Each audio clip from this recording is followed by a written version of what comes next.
45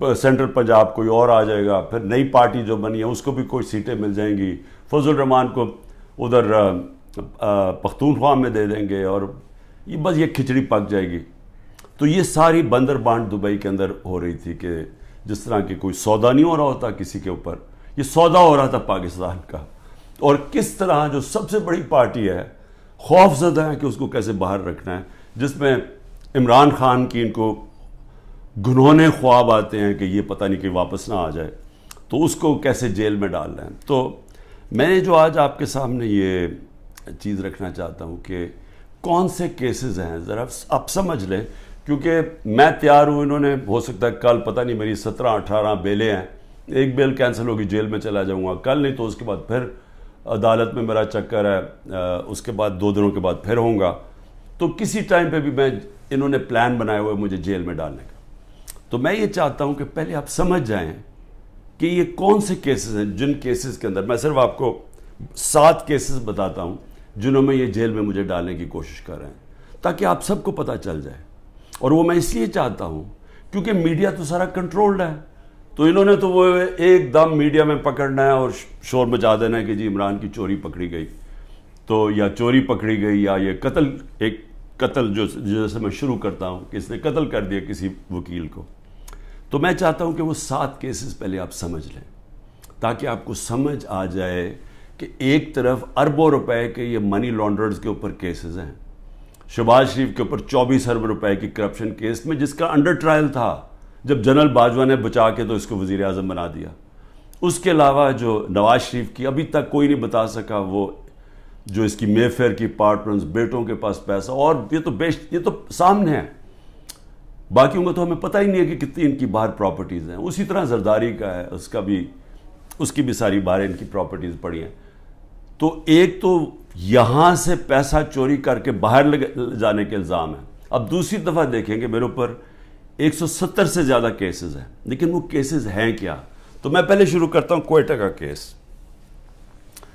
قتل ہوتا ہے ایک وکیل کا 6 جون کو 10:30 بجے صبح۔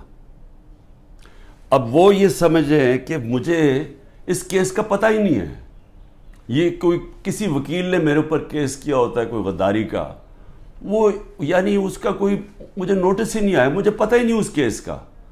پتہ تب چلتا ہے جب ایک دم پتہ یہ جی کہ کیونکہ اتنے زیادہ کیسز تھے، تو یہ کیس تو کسی کو اہمیت ہی نہیں، کسی نے مجھے کہا کوئٹہ میں کیس ہے، مجھے پتہ ہی نہیں تھا۔ تو اس وکیل کا قتل ہوتا 10:30 بجے، 11:30 بجے پولیس میں رپورٹ ہوتا ہے۔ 2:22 میں شہباز شریف کا جو مشیر ہوتا ہے وہ سٹیٹمنٹ دیتا ہے کہ عمران خان نے اس وکیل کو قتل کیا۔ اب یہ سمجھیں کہ صرف قتل میں 10:30 سے اور 2 بجے کے اندر وہ فیصلہ کر لیتے ہیں کہ عمران خان نے قتل کیا۔ اس کے بعد کیا ہوتا ہے؟ اس کے بیٹے کو اٹھا کے لے جاتی ہے پولیس۔ اس بیٹے کو 12 گھنٹے سے زیادہ پولیس اپنے پاس رکھتی ہے۔ وہ اگلے دن جا کے اگلے دن کی دوپہر کو وہ کہتا ہے کہ جی عمران خان اس قتل میں ملوث تھا۔ لیکن پھر کیا ہوتا ہے؟ اس کی جو بیوی ہوتی ہے، وہ جو دوسری بیوی ہوتی ہے، وہ کہتی ہے کہ فیملی کے لوگوں نے قتل کیا اس کو۔ وہ ویڈیو اپنی جاری کرتی ہے کہ فیملی کے لوگوں نے قتل کیا۔ اور پھر دیکھیں، سارے کوئٹوں کا پتہ ہے کہ ان کی وہ وکیل کی دشمنیاں تھیں، سب کو پتہ ہے ان کی آپس میں دشمنیاں تھیں۔ اسی وکیل نے جا کے ہائی کورٹ کو کہا کہ مجھے سبی میں نہ کیسز مجھے دو، کیونکہ میری وہاں جان کو خطرہ ہے، میری دشمنی ہے۔ اور پھر یہ دیکھیں، یہ ذرا آپ غور سے یہ دیکھ لیں، یہ اس کو بڑے قریب سے دیکھ لیں، اور اس کے اندر یہ مظاہرے کیا کر رہے ہیں۔ ان کا قتل ہوتا ہے اور یہ قتل میں کہتے ہیں کہ یہ قتل اس وکیل نے اس کے وکیل کی طرف سے یا انہوں نے کیا، اس کا نام لکھا ہوا ہے کہ وہ اس قتل میں ملوث تھا۔ تو جب ایک فیملی دشمنی بھی ہوتی ہے، اس سے پہلے ہی وہ پرائم منسٹر کا مشیر کہتا ہے کہ جی عمران خان نے قتل کر دیا، ابھی تفتیش بھی نہیں ہوتی۔ اور مجھے افسوس سے کہنا پڑتا ہے کہ وہاں ہماری سنا بھی نہیں گیا کوئٹہ ہائی کورٹ میں. خیر وہ اور وجوہات ہیں, اس کی بھی ہمیں وجہ پتہ ہے پیچھے کیا ہے. تو یہ آپ ذرا سنیں. اس کے بعد یہ پہلی دفعہ میرے نام پہ قتل نہیں کیا نام ڈالا جاتا. زبیر نیازی, وہ لطیف کھوسا کے گھر باہر گولیاں چلتی ہیں. زبیر نیازی جو کہ ہمارا لاہور کا سیکرٹری جنرل ہے, اس کے نام پہ وہ آ جاتے جی اس نے گولیاں چلائی ہیں. اور وہ گولیاں کسی آدمی کو کھڑا کرتے ہیں جو کہتا ہے جی مجھے زبیر نیازی نے کوئی پیسے دینے تھے گولیاں چلانے کے لیے. اب لطیف کھوسا ہمارے ساتھ ملٹری کورٹس کے خلاف کیسز کر رہے ہیں, تو وہ کیوں گولیاں چلائے گا اس کے گھر, جو کہ وہی کیس کر رہے ہیں جو ہم کر رہے ہیں سپریم کورٹ میں. اور پھر ضلع شاہ کا جب قتل ہوتا ہے, ضلع شاہ کا جب قتل ہوتا ہے, سب سے پہلے 302 میرے اوپر قتل کا چارج لگا دیتے ہیں. 3 دن تک وہ میرے اوپر 302 لگاتے ہیں قتل کا چارج. پھر کیا ہوتا ہے, اس کا پوسٹ مارٹم ہو جاتا ہے. پوسٹ مارٹم میں پتہ چلتا ہے 26 جگہ اس کے اوپر تشدد ہوا ہوتا ہے. تو اب ظاہر ہے وہ یہ تو نہیں کہہ سکتے تھے کہ عمران خان نے اس کو تشدد کروا کے اپنے کارکن کو مار دیا, تو انہوں نے پھر ایکسیڈنٹ اس کا ڈال دیا. ایکسیڈنٹ میں بھی کہا کہ عمران خان اس کے اندر کوئی اس نے انفارمیشن چھپائی ہے, میرا پھر نام ڈال دیا. میں صرف یہ کہہ رہا ہوں کہ پہلے تو یہ سمجھ جائیں کہ یہ ہے آج کا پاکستان, کہ یہاں کوئی ان کو شرم نہیں آتی اس طرح جھوٹ بولتے ہوئے, اس طرح کے کیسز بناتے ہوئے. ان کو کوئی شرم نہیں ہے کہ ساری قوم کو پتہ ہے کہ جھوٹ بول رہے ہیں. یعنی کون نہیں جانتا کہ یہ جو انہوں نے کیا ہے, سارا کوئٹہ کو پتہ ہے کہ یہ اس کے اندر عمران خان کا کوئی تعلق نہیں تھا. میرا تعلق 150 کیسز تھا, مجھے کیا نہیں, اور بھی کوئی وکیلوں کو میں مرواؤں گا. اور وہ کیس جس کی اہمیت ہی نہیں تھی, سب کو پتہ ہے جھوٹ بول رہے ہیں, لیکن ان کو کوئی شرم نہیں ہے. یہ سر پیر سے اتار بیٹھے ہیں. انٹرسٹ صرف یہ کہ کسی طرح عمران خان کو جیل میں ڈالنا ہے. اب میں ذرا, یہ پہلا کیس ہے, آگے چلیں. آگے کیس ہوتا ہے جی 9 مئی کا. اب 9 مئی کو کیا ہوتا ہے, یہ ذرا غور سے سنیں. 9 مئی کو ہوتا کیا ہے, جو مظلوم ہوتا ہے یعنی جس پہ ظلم ہوتا ہے, اسی کے اوپر اس کو مجھے جب اندر جیل میں ڈالتے ہیں تو میرے اوپر کیسز کی بارش ہو جاتی ہے. 9 مئی کے بعد میرے اوپر 25 کیس ہو گئے ہیں.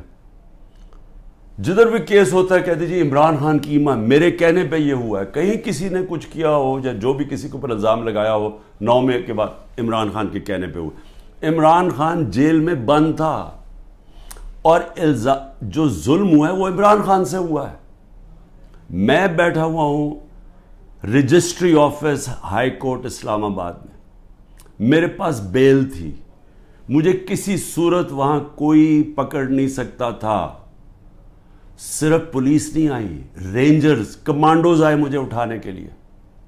ساری دنیا میں کیا امیج گیا, شیشے توڑ کے, لوگوں کو ڈنڈے مار کے, وکیلوں کو زخمی کیا. وہاں کے بیچارے جو کام کر رہے تھے رجسٹری آفس, ان کو ڈنڈے پڑے, چیزیں توڑ دی انہوں نے, اور ایک دہشت گرد کی طرح مجھے پکڑ کے لے کے گئے. میرے اوپر سر پہ لگا, پیچھے میرے خون نکل رہا. کوئی شرم نہیں آئی, کسی نے ابھی تک بات نہیں کی کہ یہ بتائیں کہ کس قانون کے تحت انہوں نے پکڑا تھا مجھے. اسلام آباد کے ہائی کورٹ کے چیف جسٹس نے کہا کہ یہ اس کے اوپر ایف آئی آر کٹنی چاہیے. وہ اور بات ہے کہ وہ نہیں کٹی. سپریم کورٹ میں جب وہ کیس گیا, سپریم کورٹ نے اس کو غیر قانونی قرار دیا. اب میں سوال پوچھتا کہ کوئی جواب دینے والا ہے.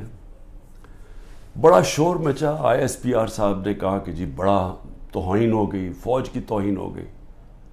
پہلے مجھے بتائیں کہ کسی اور کی بھی عزت ہے اس ملک میں, کہ ایک آدمی 50 سال سے دنیا مجھے جانتی ہے, کرکٹ کی وجہ سے جانتی, دنیا سب کو پتہ ہے میرا, کسی اور پاکستانی کو دنیا نہیں جانتی جو آج مجھے جانتی. ساری دنیا کے اندر وہ خبریں گئی, وہ دکھایا مجھے جس طرح پکڑ کے لے کے جا رہے ہیں کہ جس طرح کوئی پتہ نہیں کوئی مجرم ہے, دہشت گرد ہے. پھر کہا جی کرپشن کیس پہ لے کے جا رہے ہیں.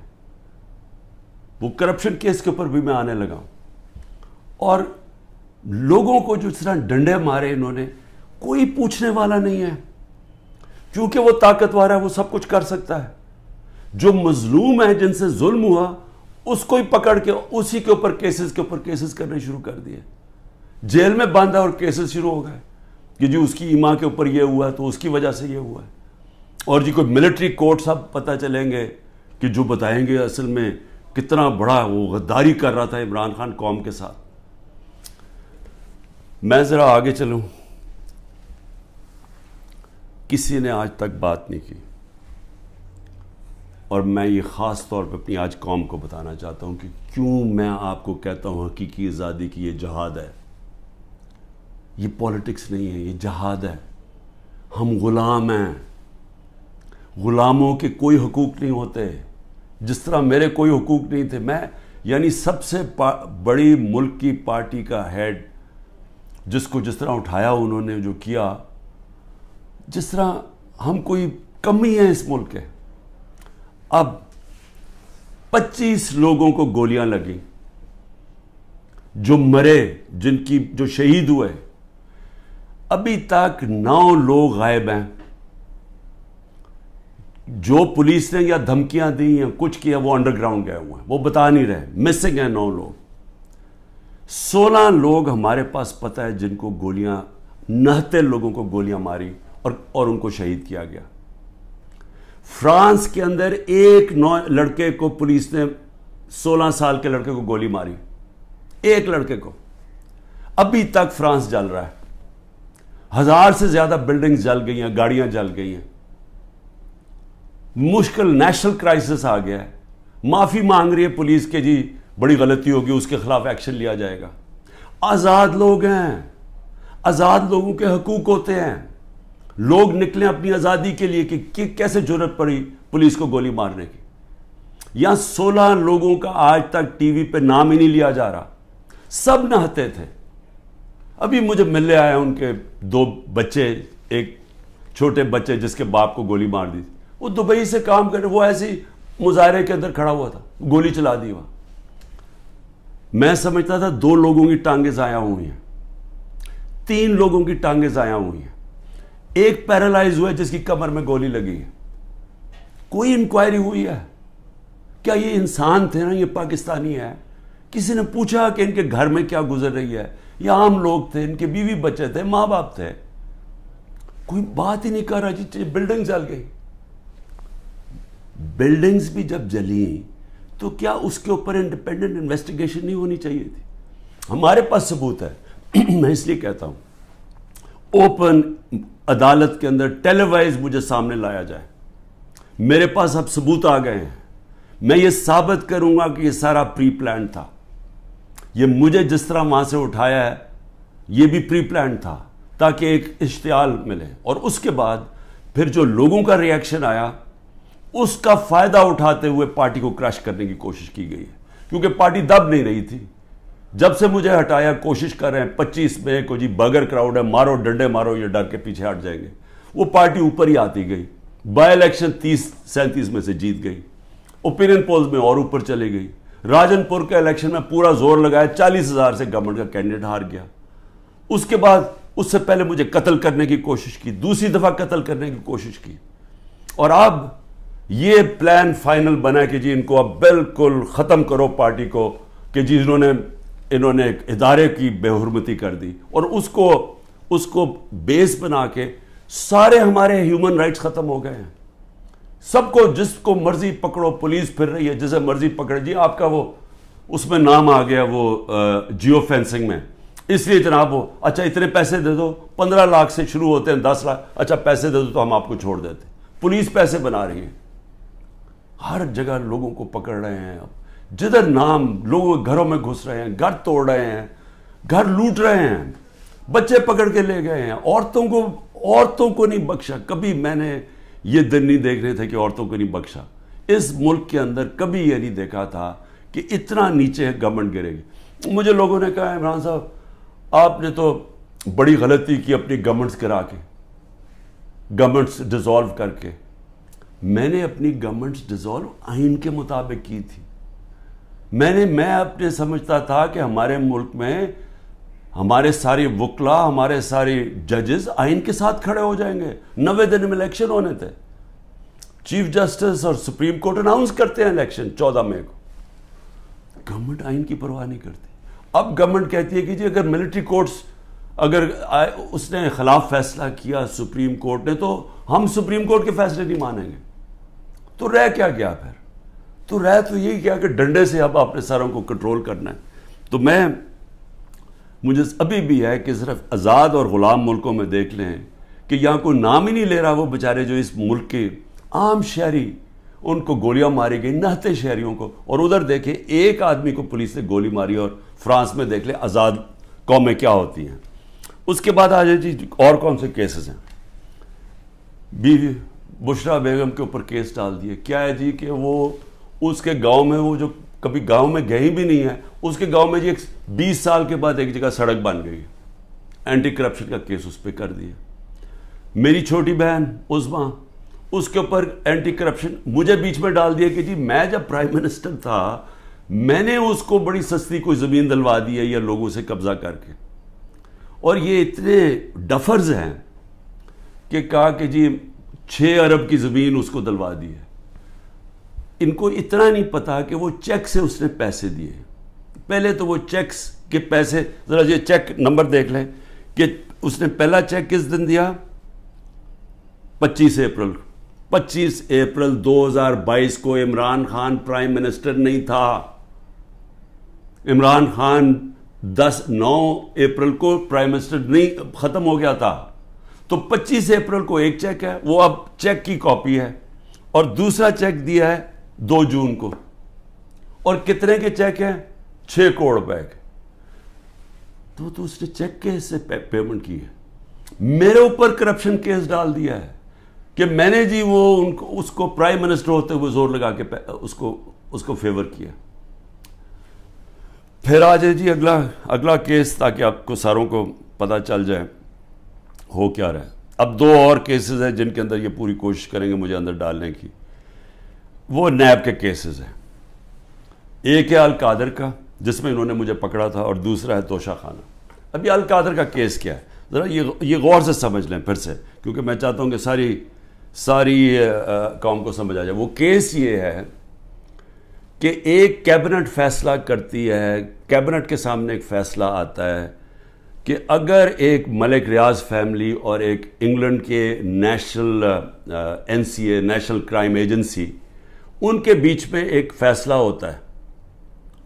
وہ کہتے ہیں پرائیویٹ، ان کے بیچ میں فیصلہ ہوتا ہے. وہ یہ کہتے ہیں کہ اگر آپ، ہماری کیبنٹ کے سامنے آتا ہے کہ اگر آپ اس کو فیصلے کو کانفیڈینشیل رکھیں گے، صرف کیبنٹ سے، عدالت سے نہیں، اگر کیبنٹ میں کانفیڈینشیل رکھیں گے تو 190 ملین پاؤنڈ پاکستان میں آ جائے گا سپریم کورٹ کے اکاؤنٹ میں. اور لیکن اگر آپ اس کو کانفیڈینشیل نہیں رکھیں گے تو آپ کو انگلینڈ کے اندر کیس کرنا پڑے گا، سول کیس، جو 5-6 سال چل سکتا ہے. اور آپ کو ثابت کرنا پڑے گا، آپ کے اوپر ہوگا کہ آپ نے ثابت کرنا ہے کہ وہ پیسہ منی لانڈرنگ کا ہے.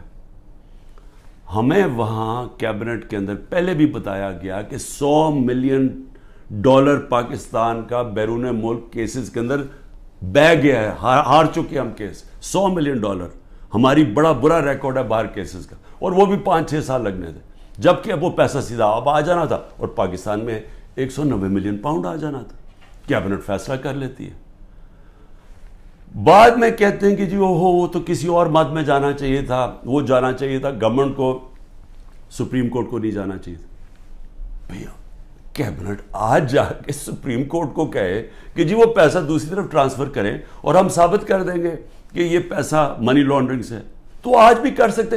کیا چیز روک رہی ہے ان کو؟ پیسہ تو پاکستان آ گیا ہے. اور کہہ یہ رہے ہیں کہ اس سے 7 مہینے پہلے جو کہ القادر یونیورسٹی جو چیریٹیبل ٹرسٹ ہے، ادھر چل رہے ہیں، ادھر مفت تعلیم اس طبقے کو دی جا رہی ہے جو بچے کبھی یونیورسٹی تعلیم نہیں لے سکتے، مفت تعلیم ان کو مل رہی ہے وہاں.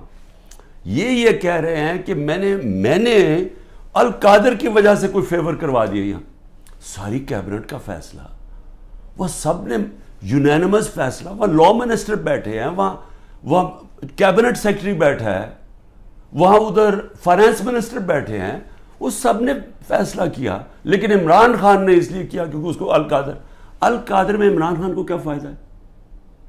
مجھے یہ بتائیں کہ وہ القادر کے ٹرسٹ میں لکھا ہوا ہے کہ 1 روپیہ نہیں مل سکتا ٹرسٹیز کو, جس میں عمران خان اور بشرا بیگم ہیں. جس طرح نمل یونیورسٹی کے ہمیں کوئی پیسہ نہیں مل سکتا, جس طرح شوکت خان ہمیں نہیں مل سکتا. یہ چیریٹیبل ٹرسٹ ہے. کہہ رہے ہیں کہ میں نے اس کی وجہ سے اس کو فیور کر دیا. بھئی آپ اگر فیور کر دیا, آپ آج جا کے سپریم کورٹ میں ریٹ کر دیں کہ یہ پیسہ ادھر ٹرانسفر کر دیں. پیسہ تو پاکستان آ گیا. ایک یہ القادر ہے. دوسرا ہے جناب توشہ خانہ. توشہ خانہ کیا ہے؟ ذرا غور سے سن لیں. 70 سال سے قانون یہ ہے کہ جب گفٹس ملتی ہیں پرائم منسٹر کو, پریزیڈنٹ کو, آرمی چیف کو, منسٹرز کو, جن کو بھی جب گفٹس ملتی ہیں تو وہ کیا ہوتا ہے, وہ سیدھا توشہ خانہ میں جاتی ہیں. توشہ خانہ کے اندر اس کی ویلیو نکالی جاتی ہے. ویلیو کیسے نکالی جاتی ہے؟ وہ FBR سے علیحدہ ویلیو لیتے ہیں, اور پھر ایک اپریزر ہوتا ہے جو انڈیپینڈنٹ ہوتا ہے, اس سے علیحدہ ویلیو لیتے ہیں. وہ جو ویلیو زیادہ ہوتی ہے وہ آ کے بتاتے ہیں کہ جی آپ نے بتائیں یہ اس کی ویلیو ہے, ان کے زمانے میں 20% دے کے آپ خرید سکتے ہیں اگر آپ رکھنا چاہیں. ہم نے اس کو 20 سے 50% کر دیا کہ آپ 50% دیں, وہ گورنمنٹ کو چلی جاتی ہے اگر آپ رکھنا چاہیں. یہ ہے قانون. میں نے اسی قانون کے مطابق کئی گفٹس لی, کئی میں نے نہیں لی. مجھے یہ بتائیں کہ اس میں میں نے غلط کام کیا کیا ہے؟ سارا ریکارڈ وہاں پڑا ہوا ہے. جو میں نے گفٹس لی, جو بھی میں نے فیصلہ کیا میں نے بیچ دی ہیں, اس کے اوپر کیپٹل گینز ٹیکس وہ سارا FBR میں نے ڈکلیئر کیا ہوا ہے. سارا کچھ میرا ڈکلیئرڈ ہے. اس میں نے غلط کام کیا کیا؟ یہ کہہ رہے ہیں کہ جناب وہ اس کی غلط ویلیو دکھا دی. بھئی غلط ویلیو دکھا دی تو ان سے پوچھے جو ویلیو نکال رہے ہیں. میرا تو کام نہیں ہے ویلیو کی. میں تو نہیں جا کے بیچ رہا, میں تو نہیں اسیس کر رہا. مجھے تو جو ہے ایم ایس جو ہوتا ہے ملٹری سیکٹری آپ کا, وہ آپ کو آگے بتاتا ہے کہ جی یہ اپریز ہو کہ یہ آئے ہے اس کے ویلیو, آپ فیصلہ کر لیں آپ نے لینی ہے نہیں. یہ ہوتا ہے اور یہ پہلے سے چلتا آ رہا ہے. بھئی کون کس نے اس کا ویلیو رکھنا ہے وہ جا کے ان لوگوں سے پوچھیں, وہ میرا اس پہ کیا تعلق ہے. یہ ہے توشہ خانہ کا کیس جس پہ کوشش کر رہے ہیں کہ اندر. اچھا, اور کیس کے اندر یہ بھی ذرا سن لیں. ایک توشہ خانہ کا کیس ہے, اس کے اوپر نیب بھی بلا رہی ہے, اس کے اوپر الیکشن کمیشن بھی اس کو اٹھایا ہوا ہے, اور FIR بھی کاٹی ہوئی ہے اس کے اوپر. یہ کبھی ہو ہی نہیں سکتا کہ ایک ایشو کے اوپر 3 مختلف جگہ کیسز چل رہے ہوں. تو صرف اور صرف میں اس طرح بتانا چاہتا ہوں کہ یہ جو مذاق ہو رہا ہے میرے ساتھ, اب تک 170 کیس ہو چکے ہیں اور بڑھتے جا رہے ہیں ہر دوسرے دن. لیکن میں جو آخر میں کہنا چاہتا ہوں اپنی قوم سے, دیکھیں جس طرح اب ہم جا رہے ہیں نا, یہاں حکومت نہ کسی آئین کی پرواہ کر رہی ہے, کوئی آئین کی فکر نہیں ہے ان کو. اداروں کو انہوں نے تباہ کر دیا کیونکہ اداروں کا 1 پوائنٹ ایجنڈا ہے کہ کسی نہ کسی طرح تحریک انصاف کو ختم کیا جائے. کیوں ختم کیا جائے؟ کیونکہ ان کو ڈر لگا ہوا کہ جب الیکشن ہوں گے تو تحریک انصاف جیت جائے گی, اور یہ وہ لوگ جو سمجھتے ہیں ہم نے عمران خان کو ہٹایا اب اس کو ہم نے واپس نہیں آنے دینا. یہ سارا ملک تباہی کی طرف صرف ایک 1 پوائنٹ ایجنڈا پہ جا رہا ہے.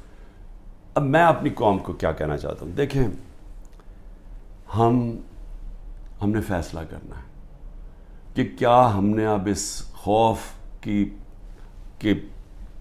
زنجیروں کے اندر اپنے آپ کو غلام رکھنا ہے. میں نے آپ کو بتا دیا کہ آزاد قوموں کے اندر ایسی چیزیں نہیں ہوتی.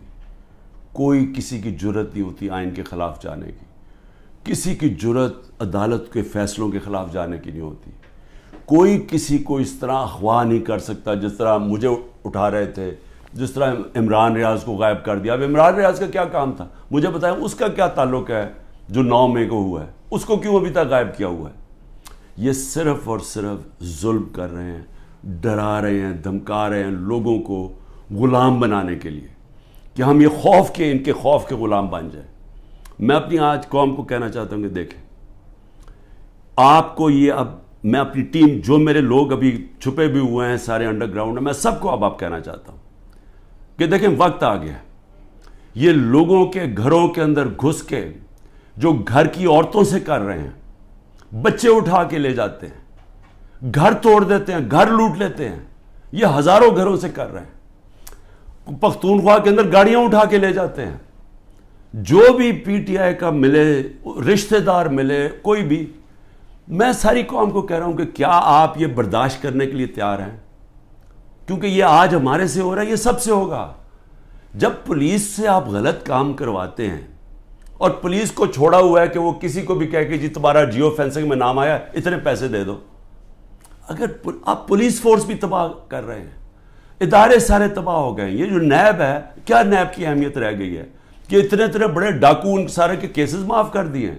جو 3 گاڑیاں آصف زرداری نے چوری کی ہیں توشہ خانہ سے، 1 گاڑی نواز شریف نے چوری کی ہے، 1 مریم نواز نے چوری کی ہے، ان کو کوئی پوچھ نہیں رہا، اور آ کے کہہ رہے جی کہ توشہ خانہ سے یہ آپ نے جو لیگلی کام کیا ہے کہ جی وہ ویلیویشن نہیں ہوئی، بھئی وہ ان سے پوچھے جنہوں نے ویلیو کرنا تھا، وہ میرا اس سے کیا تعلق ہے؟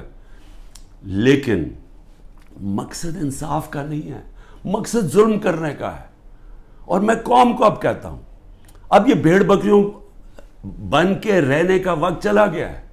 میں آپ کو کہہ رہا ہوں، میں تیار ہوں، میں کل جا رہا ہوں، پتہ نہیں کتنے میرے 19 بیلیں لگی ہوئی ہیں، کسی میں اندر ڈال سکتے ہیں، میں تیار ہوں سب کے لیے، میں ہر چیز کے لیے تیار ہوں، لیکن میں یہ ظلم کا نظام برداشت کرنے کے لیے تیار نہیں ہوں، میں یہ بھیڑ بکریوں بن کے اپنی زندگی گزارنے کے لیے تیار نہیں ہوں۔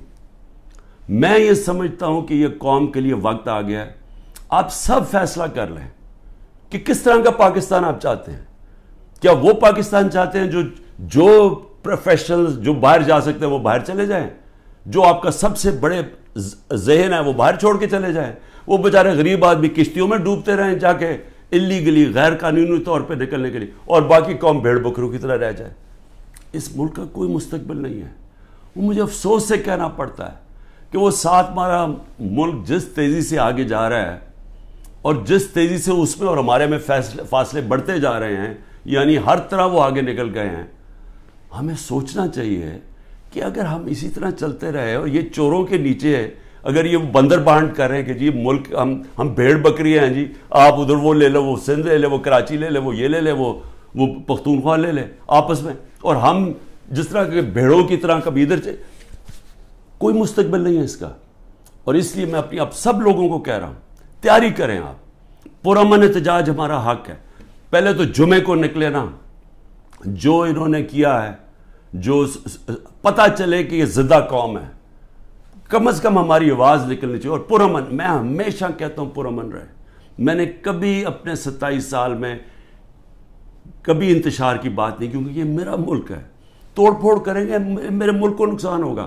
میں نے ان چوروں کی طرح باہر تو نہیں ہے میری کوئی پراپرٹیز، میں نے تو نہیں باہر بھاگنا۔ انہوں نے تو ابھی میں آپ کو کہہ رہا ہوں کہ جب انہوں نے الیکشن اناؤنس ہی ہوا، انہوں میں سے لوگوں نے باہر بھاگنا شروع کر دینا، کیونکہ ان کو پتہ ہے کہ ان کا جو انہوں نے کیا اس ملک کے ساتھ، ان کو پتہ ہے کہ قوم نے ان کو بخشنا نہیں ہے، انہوں نے بھاگنا باہر۔ اس لیے اپنی قوم کو میں کہہ رہا ہوں کہ آپ کے پاس اب 2 راستے ہیں، غلامی کے اور حقیقی آزادی کے۔ لا الہ الا اللہ، کوئی نہیں ہے خدا اللہ کے سوا، ہم کسی ظالم کے سامنے اور یہ ظلم کا نظام اور یہ خوف کے سامنے ہم جھکنے والے نہیں ہیں۔ ہم نبی صلی اللہ علیہ وسلم، محمد مصطفیٰ، دنیا کے سب سے عظیم لیڈر، ہم ان کی امت ہیں، اور وقت آ گیا ہے کہ ہم اب اپنا سٹینڈ لیں اور پرامن طریقے سے تیاری کریں نکلنے کے لیے سڑکوں پہ۔ پاکستان زندہ باد۔